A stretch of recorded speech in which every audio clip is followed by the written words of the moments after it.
உறவுகளுக்கு வணக்கம். கர்ம யோகிக்கு என்ன கிடைக்கும்? கடவுள் கிருஷ்ணர் கூறியது. தமிழ் புத்தாண்டு, ஆங்கில புத்தாண்டு எல்லாமே நமக்கு புத்தாண்டு தான். அதிலும் நாம் அனைவரும் ஆங்கில புத்தாண்டுக்கு வெகுவாக பழகிவிட்டோம். அதனால் இந்த புத்தாண்டில் நம் வாழ்க்கைக்கு மிக அவசியமான நல்லதொரு விஷயத்தை தெரிந்து கொண்டு அதை பின்பற்ற முயல்வோம். பிறப்பறுக்கும் பிஞ்ஞகந்தன் பேய் கழல்கள் வெல்க என்று இறைவனை பாடுவதன் மூலம் நம் பிறப்பை அறுத்துவிட முடியுமா? இப்படி விருப்பு வெறுப்பு, இன்பம் துன்பம், வெற்றி தோல்வி எதுவுமே இல்லாத அந்த பரமாத்மனை பணிவதால் மட்டும் நாம் பிறவி என்னும் பெரும் கடலை நீந்திவிட முடியுமா? கண்டிப்பாக முடியாது. அதற்கு நாம் என்ன செய்ய வேண்டும் என்பதை இந்த பதிவில் பார்ப்போம். கர்ம யோகியாக மாற வேண்டும். அது என்ன கர்மம்? அது என்ன யோகி? யோகி என்றால் முற்றும் கடந்தவர். அவருக்கும் கர்மத்துக்கும் என்ன சம்பந்தம் என்ற கேள்விகள் நம் உள்ளத்தில் எழும்.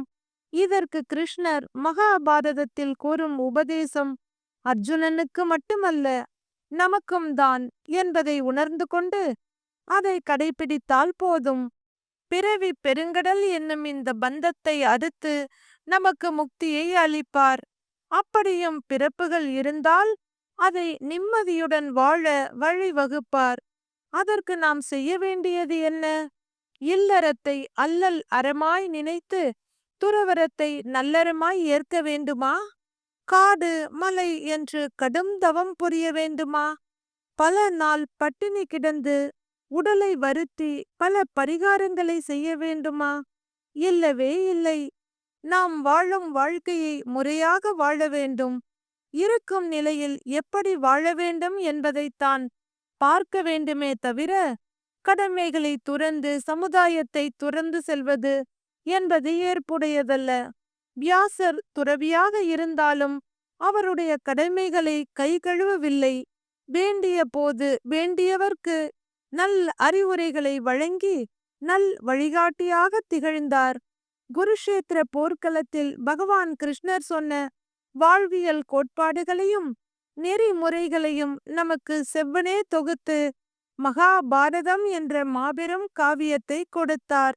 அன்று அவர் கையில் கமண்டலத்தையும் ஜமபாலையையும் ஏந்தி ஒரு மரத்தடியில் கண்மூடி தவத்தில் அமர்ந்திருந்தால் இன்று நமக்கு மகாபாரதம் கிடைத்திருக்குமா? அதற்காக துறவரம் என்பது தேவையில்லாத ஒன்றல்ல.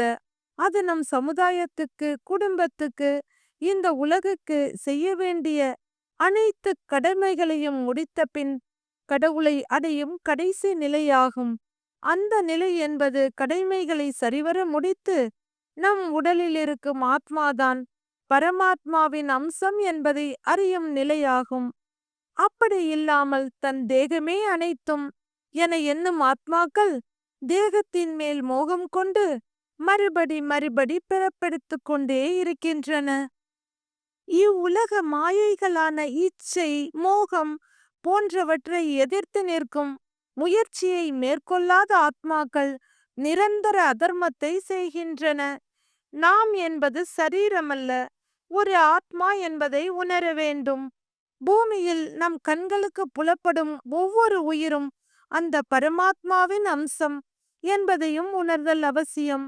நாம் செய்யும் செயலினால் கிடைக்கப் போகும் பலனை பற்றிய ஆசையோ அல்லது வருத்தமோ இல்லாது இருந்தால் நாம் அடையப் போவது என்ன? உண்மையைச் சொன்னால் எதுவுமே இல்லை. தேகத்தில் இருக்கும் ஆத்மா பரமாத்மாவை அறிய முற்பட வேண்டும்.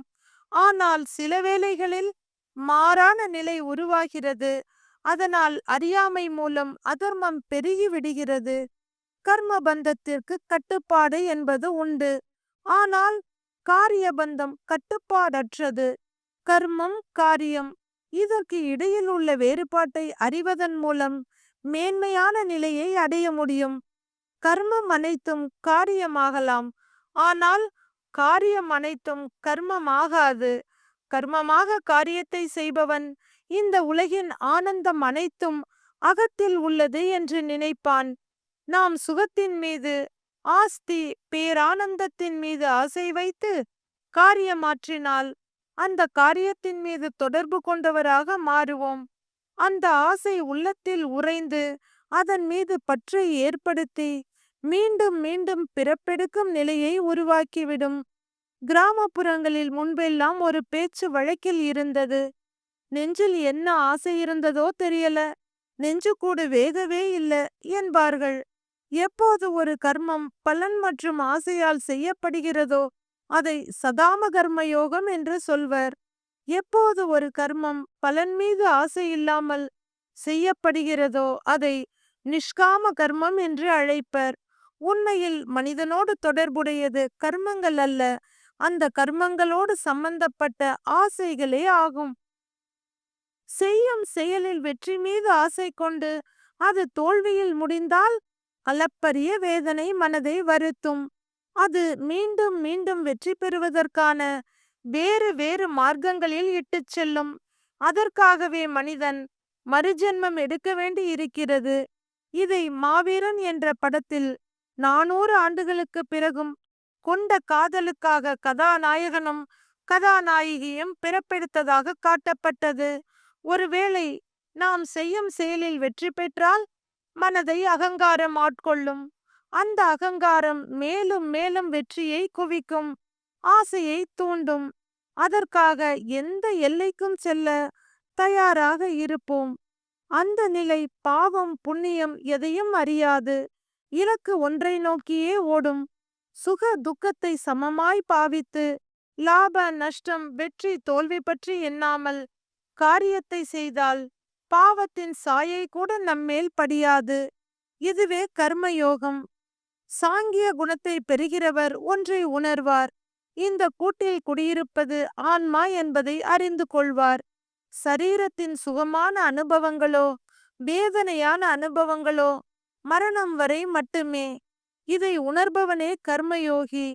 காரியபந்தம் நிச்சயம் என்றால் உலக வாழ்வை துறந்து துறவரம் மேற்கொள்வது உசிதமா?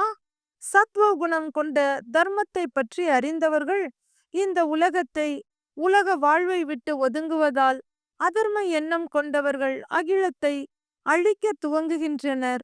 இதற்கு பெரும் உதாரணம் எதிர்வரும் காலத்தை பற்றியோ அரசனின் மைந்தனாக தன் கடமையை பற்றியோ மக்களை பற்றியோ எண்ணாமல் தந்தையின் சுகமொன்றே பெரிது என்று முடிவெடுத்த பீஷ்மர். அன்று அவர் எடுத்த அந்த தவறான முடிவால்தான் பாண்டவர்கள் மற்றும் கௌரவர்கள் என்ற இரு கூட்டம் உருவானது. அதுதான் போகட்டும். அடுத்து வந்த பாண்டு முனிவரை கொன்றதால் பாப விமோசனம் தேடி தன் கடமைகளை துறந்து கானகம் சென்றார். அதன் விளைவே பாண்டவர்களின் பங்கு நிராகரிக்கப்பட்டு மாபெரும் யுத்தத்துக்கு வழிவகுக்கப்பட்டது. சத்துவகுணம் கொண்டவர்களால் மட்டுமே இந்த உலகம் நன்மையை பெறும். ஆனால் அவர்கள் அனைவரும் துறவற வழி செல்கின்றனர். நதியின் நீர் ஆவியாகி மழை வராமல் போனால் மீதி இருப்பது என்ன? பயனற்ற சேறு மட்டுமே மிஞ்சும். அதுபோலவே சத்துவகுண ஞானிகள் உலக வாழ்வை விட்டு விலகிச் சென்றால் தமஸ்குணம் கொண்டவர்கள் அதர்மங்களால் உலகை ஆட்சி செய்ய தொடங்குகின்றனர். அதனால் உலகத்தில் பாவமும் அதர்மமும் துளிர்விட்டு வேரூன்ற தொடங்குகிறது. அகிலத்தின் அமைதி குலைகிறது.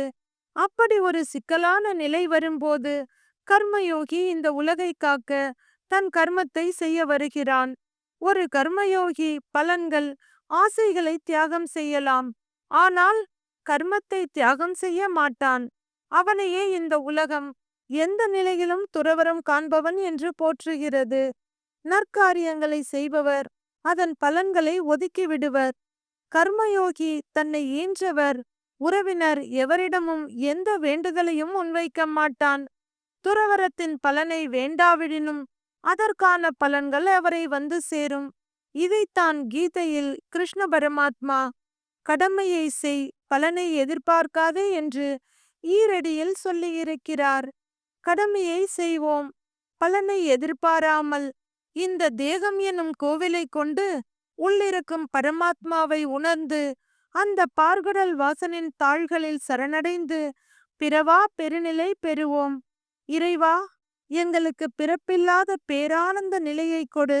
அப்படி பிறந்தால் உன்னை மறவாத நிலையை கொடு. உலக உயிர்கள் அனைத்திற்கும் இன்பத்தை கொடு. சர்வம் கிருஷ்ணார்ப்பணம். நன்றி, நன்றி, நன்றி. அனைவருக்கும் இனிய ஆங்கில புத்தாண்டு நல்வாழ்த்துக்கள்.